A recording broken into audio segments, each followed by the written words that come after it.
Si beaucoup se moquaient gentiment de la chance de Didier Deschamps pendant de nombreuses années, il semblerait bien que cette époque soit révolue. Le sélectionneur des Bleus doit faire face à une avalanche de blessures depuis plusieurs mois. Premier forfait et non des moindres, le poumon du milieu de terrain N'Golo Kanté a dû se retirer en raison d'une blessure qui l'handicape depuis le début de la saison. Son compère au milieu de terrain et pièce centrale de la victoire des Bleus lors de la dernière Coupe du Monde en Russie, Paul Pogba sera également absent, puisqu'il souffre toujours de son genou. Si est donc l'intégralité du milieu qui est à revoir pour les Bleus, mais les problèmes ne se sont pas arrêtés là. Il y a environ une semaine, CIST le défenseur du Paris Saint-Germain Presnel Kimpembe qui devait à son tour renoncer au mondial, obligeant Didier Deschamps à appeler un défenseur supplémentaire. Une pléiade d'absents et si l'on pensait que c'était déjà assez, le coup de grâce est intervenu samedi soir avec l'officialisation du forfait de Karim Benzema.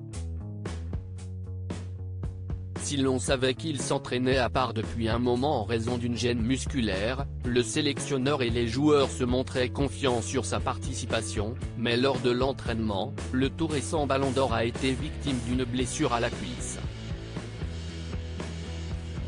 Un gros coup dur pour la France, qui va désormais devoir tout miser sur son autre star, Kylian Mbappé.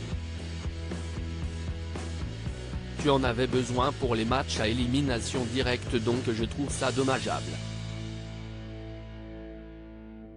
Il ne fallait pas le pousser, une absence qui a énormément fait parler. Et sur le plateau du Canal Football Club, l'émission consacrée au foot est présentée par Hervé Matou, un des consultants s'est montré particulièrement véhément à l'encontre de Didier Deschamps et de son staff.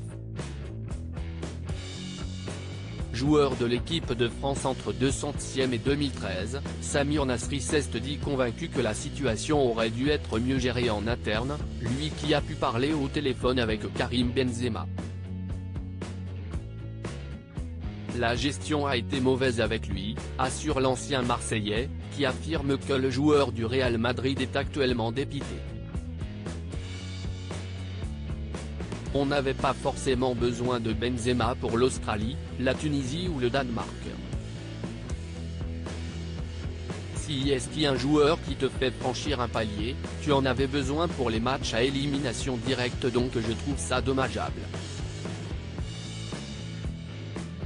Il ne fallait pas le pousser, conclut-il.